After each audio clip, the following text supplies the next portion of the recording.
you doing, folks?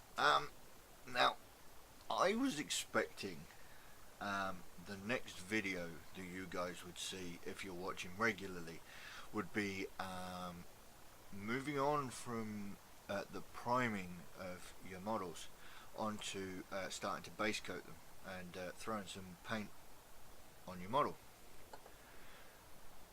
But I thought about that, and I figured, actually, considering I'm aiming a lot of these videos at brand new painters, people who are brand new to this hobby and never painted a miniature before in their life. In fact, maybe some of you haven't even seen a miniature before, a few weeks ago maybe. I figured, well, what I should do first, before we actually start putting paint to model, is just making sure that you've got the equipment available to you to put the paint on your model.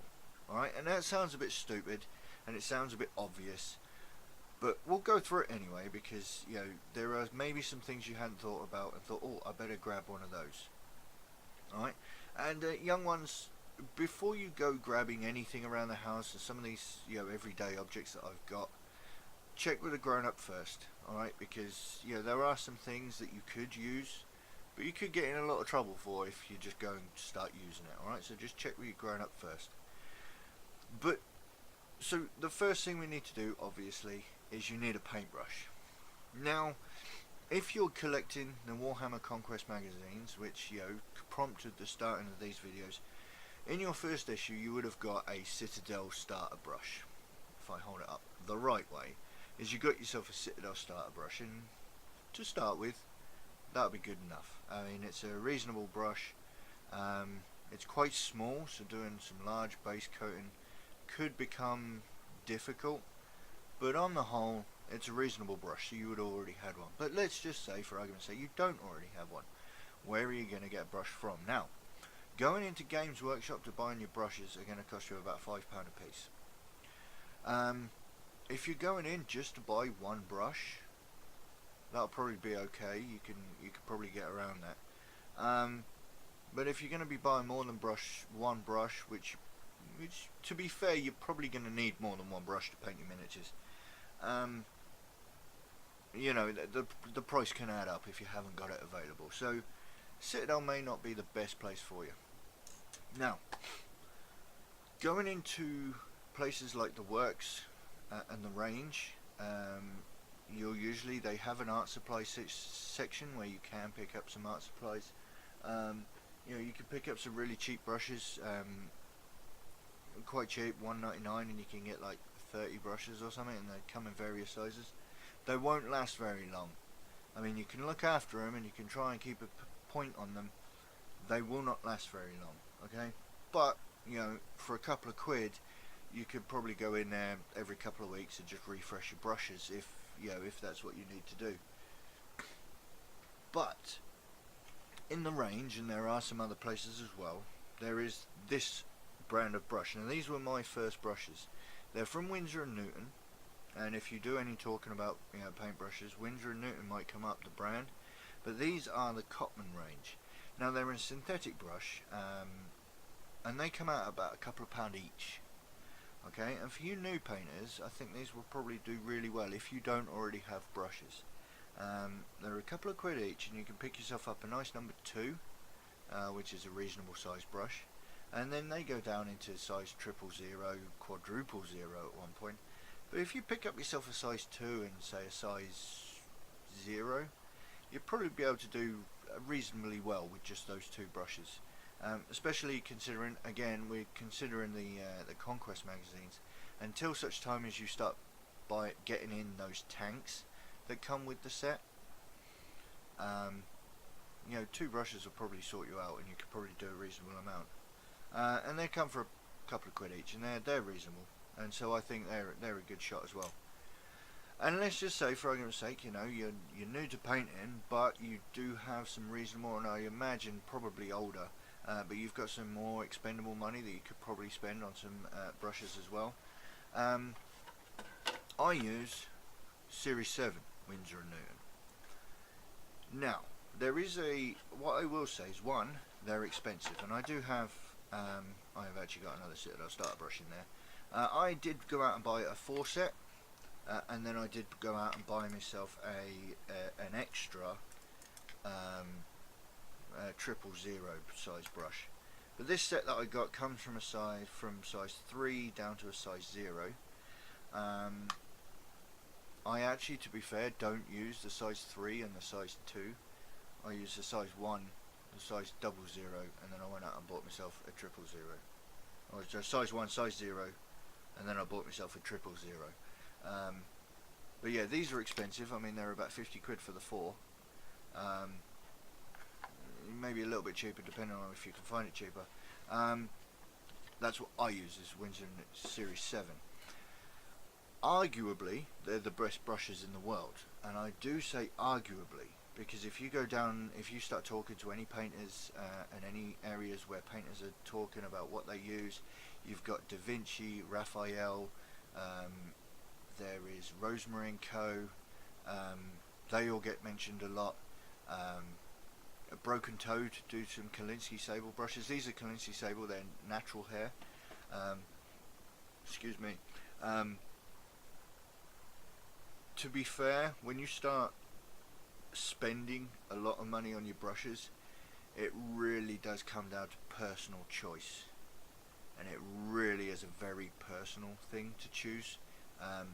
So spending money on your brushes, I would never dream about telling people go and buy these brushes because they're the best you could possibly buy, because there are pro painters out there that can't stand these brushes. I love them to bits. There are people out there that will tell you that some brushes are just as good as these and they're a lot cheaper. Some people would say that the same brushes that I just mentioned, they can't stand, and that they're nowhere near as good as Series 7. It's a really difficult one about your brushes, okay? You just have to kind of just go with it and just go feel your way through it. Don't go spending a ton of money on your brushes straight away, especially if you haven't got much money. Couple of quid on a couple of brushes I think is reasonable. And the Citadel brushes, I mean, even then, I mean, some pro painters will tell you that the £5 that you spend per Citadel brush is money well spent. What you do with that information is entirely up to you, okay? But I'm just saying, before you start painting your miniatures, you're going to need paintbrushes, alright? Moving on from there, okay, we'll start talking about the next thing you're going to need is a palette, okay? You need something to put your paint from the pot, and you need to put it on a palette. And you need to put it on a palette because you have to thin your paint. You can't put it on your model straight from this pot, you know, it's too thick. That being said, there will be pro painters out there that will tell you they do put the paint from the pot onto their models. You kind of have to feel your way through it. Painting is a very personal thing. However, the standard way of doing things would be to get the paint out of the pot and put it onto a palette before it goes onto the miniature. Alright, you with me so far? What do you use as a palette? Alright, do you go out and spend a ton of money, or do you just find something you've got around the house? Well, again, it's up to you. It really does depend, up to you. One of the most simplest things to do that everybody's got around their house, and this is what I'm saying, young ones, you know, talk to you grown up, is a side plate. Basically, all a palette has to be is completely smooth and glossy, because if it's glossy, it's got no kind of divots for paint to sink into and get stuck to. A palette. And a side plate or a dinner plate, ironically it says side plate, but you know, dinner plate and so on and so forth, you know, a plate or a bowl or something ceramic, a bathroom tile. If you've had your bathroom redone, you could just use a tile. This would be perfect, because what you can do is you can get your paint from your pot with your brush, put it on there, and then you can thin your paint, which I will do. I will go through in the Basic Miniatures video, but you know, you can thin your paint on the palette and that's fine. Alright, let's just say for argument's sake you've got no spare plates knocking around, or you've got no bathroom tiles knocking around. What could you possibly use then? CD case. If we open this up, Now it's an old CD case, of course. If we open this up and take the book out of it, that piece of plastic here, you can usually peel that off, take that off there. Yeah, pallet, ready made. It's not very big. It's not very, you can't get much on it. But that piece of plastic there is just as good. You can get you can get your paint on there. Again, it works exactly the same as a side plate. But again, don't use a CD that's new or gets used very often. An old CD case, and check with whoever you need to check with before you start taking CDs apart and using them as a palette. But on the whole, that'll do. The next thing you could use is literally something that's about to get thrown away. Whoops, ice cream lid. Again, it works pretty much the same way as a CD case. It's a bit floppy, this one, but again, it's relatively smooth. I mean, there's some of the injection molding stuff here. You can't see it on the camera because it's white, but on the whole, it's reasonably smooth. It's reasonably, you can put your paint on there, and I mean that's going to get thrown away.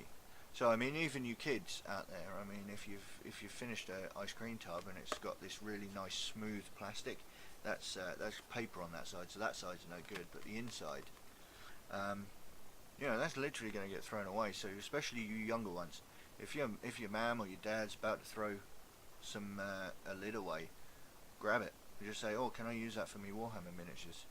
It's perfect for a palette, and you don't have to go spend any money, any extra money at least. On a palette, you've got one knocking around. So there's that.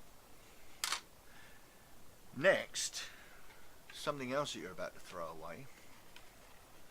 This. Now this is quite good because you get wells in this one, and you can add your paint to this. It's alright if you're using sort of slightly larger amounts of paint possibly, or lots and lots of different colours, and it's you've got 15 holes on this one. This will do. This works just as well as a palette. It's got little wells and stuff. I mean, it's a bit textured at the bottom, so it can cause a bit of a problem. But when I first started painting, this is what I used. I used one of these, and I could. I bought a lot of dropper bottles, admittedly. I start using like Vallejo paints rather than Citadel paints, but yeah, we'll get to different brands way down the line. But on the whole, drop a paint in there or a brush full of paint in there, drop a bit of water on there, mix it up. Again, that's about to get thrown away. If you've got some eggs in your house and you're about to throw the egg carton away, if it's plastic, obviously not the cardboard ones, but if it's plastic, grab one of those before it gets thrown away, especially for you younger kids as well. If you don't want to go spending any more money and this is going to get thrown away anyway, reuse it, and I've got a stack of these knocking around somewhere. Alright, so we've gone through the stuff that you might have around the house, but let's just say you've got a couple of quid and you want to spend it, literally, 99p or something stupid, a couple of quid. You see this one's already been used. My boy uses this one. Again, it's this plastic. That's why it's made of this plastic stuff. It's smooth. It's glossy.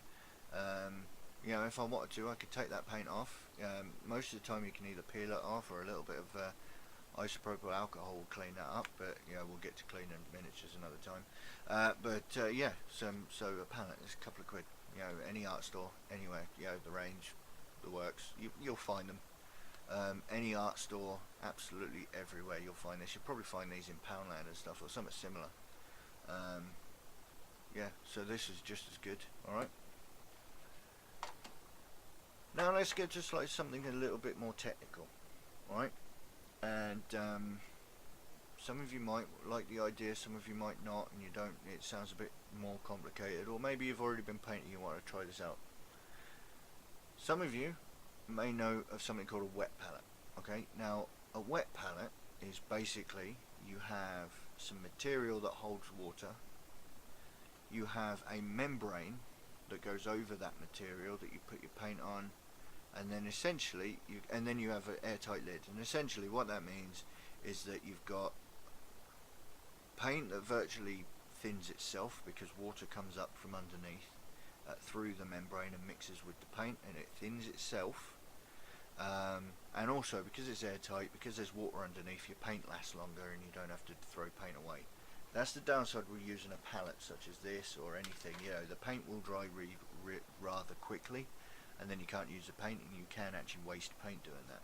So a wet palette does help with keeping the paint wet and reducing wastage, but it comes with a learning curve, so it might not be good for brand new painters, but it's an idea. Now, where do you get wet palettes, I might add? Well, you can make it for virtually free, and usually you've got the stuff lying around the house. We start with Tupperware tub, or in this case a takeaway container. It's reasonably airtight. Tupperware is better because it's got that rubber seal, but this is reasonably airtight. A tub. In the bottom of that you either put some sponge, you know, like a kitchen, not a kitchen sponge, but you know, the flat ones and stuff. Cut some sponge to fit inside there, and then you fill that with water, not to the point where it's dripping, but to the point where water is reached the saturation, so the sponge is literally as full as it can be without dripping. You put more water on, it's going to start running around and dripping everywhere, but just enough just to fill the sponge or whatever liquid you've got. Could use kitchen roll. Wrap some kitchen roll in there, fill that up, and then you fill it up to just before it starts dripping. Yeah. And then you've got the membrane. Now the membrane is up for a bit of debate, because essentially you use baking parchment. And now actually technically this stuff isn't any good because this is grease proof paper and it's got that wax on it that actually stops the water coming through. So this isn't any good, but it's a prop. Baking parchment. Now there are some people who say baking paper is just fine. Personally, I never got on with a homemade one because I think I was using the wrong stuff. I was using baking paper. I couldn't find baking parchment anywhere. There is some debate whether in this country baking parchment is actually baking paper. There's a big argument going on about it, but essentially you can make your own. You can try it out and try the materials out and see if you can get on with it. Or you could go online, you can find a wet palette. I think I might have my old one knocking about here somewhere. I don't think I do. I'm not sure where I'll put it.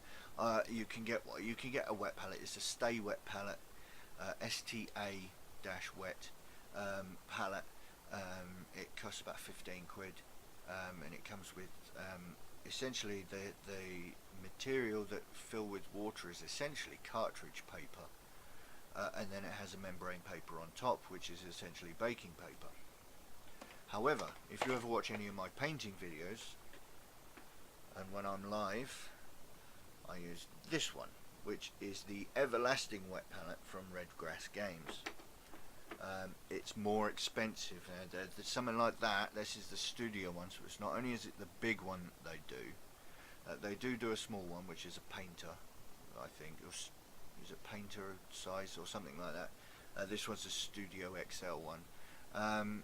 It uses a sponge as the reservoir, and basically it's the same sort of membranes as the membrane. It's paper. So I mean, but it's in a nice plastic thing, and it does look nice as well, so that's why I use it. But those ones are expensive. So palette, okay, again, use whatever palette you prefer to use. Is down to the individual. You know, I can't tell you what to buy. You kind of have to feel your way through it nice and slowly. Start off by not spending a lot of money. You know, doing the stuff that's free around the house, especially if you don't have much expendable cash, or if you really want to throw the money and, you know, buy a expensive wet palette. What you do with that is up to you. Okay. And then there's a third thing really that you really need, that you must have before you start painting, and is water. Simple as that. Or is it? Okay, so yes, 1 pot of water is going to do you just fine. You can rinse your brush in it. You can take this water and thin your paint with it. We'll get to that in the next video. However, this water will get very, very dirty very, very quickly. For some people that's not a problem. However, I prefer to not just use one pot of water. I have a rinsing pot of water and I have a clean pot of water. The vessel to which you use your water is entirely up to you. At Citadel they sell a water pot. It looks nice, it's got the nice little lid and you've got the brush handle, which you don't want to be using anyway because you never leave your brush point down in water, ever. Okay, now, I don't use 2 pots of water. I use 3. Honestly, yeah, I use 3. I have one for my regular paint to rinse off. I have one for metallic paint because I don't want the metallic flakes from this water going into this water. Likewise, I like to try and keep my metallic brushes separate from my standard brushes because I don't want metallic flakes and specks to go into, you know, my black or my red or my blue. I want my metallic, you know, I want my gold and my silver to stay gold and silver and bronze. So I don't like mixing metallic and regular paints together. So I have 2 paints to rinse off the different types of paint. I have 2 cups of water to rinse off the different types of paint, and then I have a clean glass of water that will, you know, that I can use to thin my paint, you know, if I need to, because I do use a wet palette. But on the occasions that I need to thin my paint, I've got clean water to do so. And also, when I clean my brushes, I could go into brush care. Now this is a bit more expensive. This is, you know, but I use a brush cleaner, and it is a good idea to buy some of this as soon as you can afford to, because what it does is when you finish painting, you can clean your brushes properly, and you can condition your brushes to make them last as long as possible. Perhaps we'll go into cleaning your brushes maybe in a few weeks time, perhaps, because, you know, especially for you new painters, it's nice to have this stuff from the very beginning, but if you don't have it just yet, you're not going to kill your brushes for the first time you use them. So for now you'll be alright. Okay, maybe in a couple of months I'll bring it back up and we'll do a video about cleaning your brushes. But, you know, 3 pots of paint. Now I use glass because, you know, I do videos. It looks nice to have nice glasses to, you know, it just looks nice. But you could go out, you can go and buy yourself some really cheap plastic things. You could even use a well of this stuff just to have a brush of, you know, some water in it. It's sort of literally all you need it for. And I mean, you know, that's got 3 sections in it. You could use 3 sections for different types of water, you know, like I do. You literally can put, as long as it's watertight, obviously, you can pretty much use anything. Again, obviously you younger ones, just check to make sure it's okay for you to use, you know, what you're using. This stuff on the outside of this glass, on the inside of this glass here, that never comes off. All right, that is, it's been through the dishwasher a few times, and they are filthy. You can't use them to drink out of. So, you know, you're going to need your water. Okay, and I think to start with, I think that's pretty much all you're going to need. All right. There's not much else you need to worry about. What you could do though is always have yourself some kitchen roll handy, because once you've rinsed a brush, you want to dry it. You don't want to start throwing dirt, especially it's like, you know, if you've rinsed your brush in your dirty water, and say you want to get into the habit of rinsing it clean. When it comes out of the dirty water, give it a dry, give it another rinse in your clean water, give it a dry, and you've got a nice clean brush that's nice and dry, that you're not going to start throwing water around, especially if you're going to thin your paint and you've got a big dollop of water on the end and you don't really know how much water there is in there, and you put that on your paint and then all of a sudden it's too thin. But on the whole, you know, so yeah, brushes, a pallet, some water in as many different containers as you feel necessary, maybe a bit of kitchen roll knocking about. Yeah, other than that, that's all you're going to need. Alright, so I hope you enjoyed this one. Like as normal, if you do like this, please feel free to press the like button. Subscribe if you haven't already subscribed, so you can carry on seeing more of my videos, and click the bell button down there so that you get notified every time I upload a video. Alright, and as always, there are links below to all of my social media, and if you want to help support the channel, is my Patreon down there. But feel free to peruse those at your leisure. Okay, so thank you for watching this one, and I'll see you in the next one. Alright, Dara.